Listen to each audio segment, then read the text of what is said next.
Sáng nay trời lạnh ghê á. Mặc 2 áo mà cũng còn lạnh. Sâu đây đó hả? Có con sâu bự rồi nè. Vậy là phải hái ăn, không thì sâu nó ăn hết. Hái mấy bó này, 2 bó hả? Bó này cũng nửa cân đó mẹ. Trong Sài Gòn là phải 15.000. Chỗ này cây cao này. Đây. Đó, cái nãy cưới mà tí. Còn mấy cái hoa này bự rồi nhanh thế.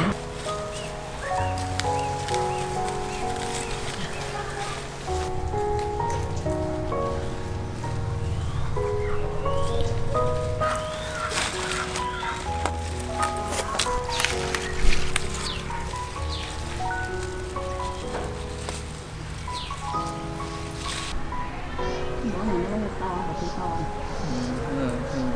Cũng nặng như nhau.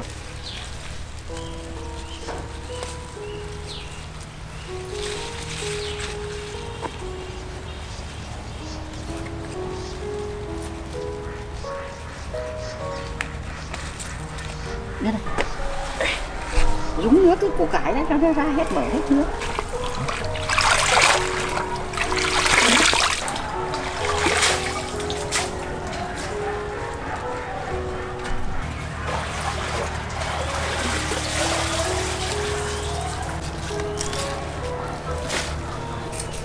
Đây, rau. Mẹ ra chợ bán hết sớm về sớm nha. Để con còn lên nhà bà Trân đi chặt cho bà Trân mấy cành ổi nữa. Vô đây rau không biết được bao nhiêu tiền nữa nhỉ? Chắc cũng được 20-30 nhỉ. Rau tươi ngon thế này, ra bán nhiều khi 10 phút lại hết. Thôi đi. Chắc cũng được vài chục ấy mẹ, 30 này.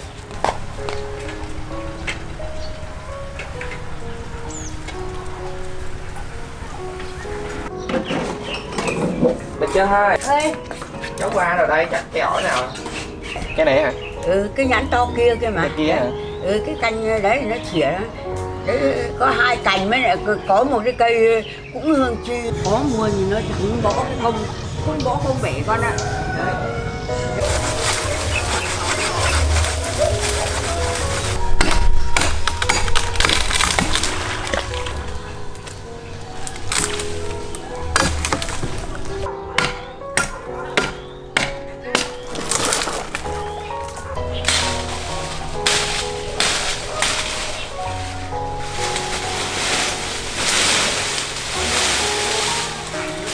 Cái này bằng nào?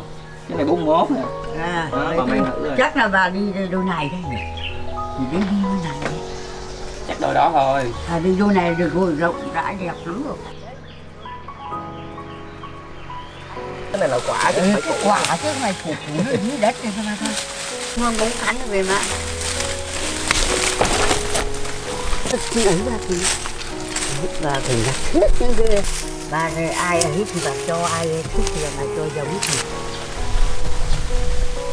rộng quá. Tí nè. Ở đây.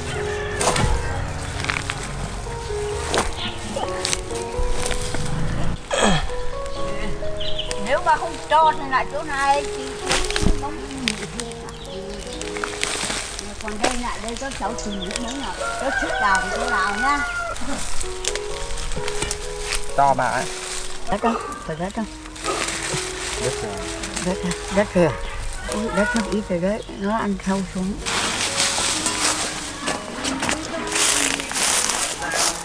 Được như đây phải mở là về ăn được mấy món đó bạn. Không, nhưng mà muốn ăn móng Đồng Nai nữa kia.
Leo ơi, xuống cho đẩy cây bánh nha, xuống đi.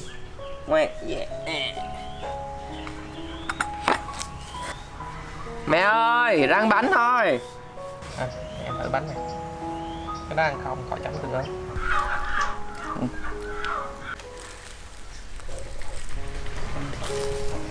Ngon. Nè, cái rán này chấm tương ớt ăn ngon. Mỗi thứ mình đi, béo béo.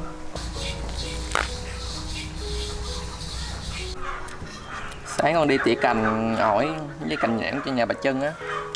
Cái bà Trân bà đào mấy gốc khoai mỡ này bà cho nè. Được 2 cân. Vậy làm bánh này ngon. Mẹ ăn thử đi.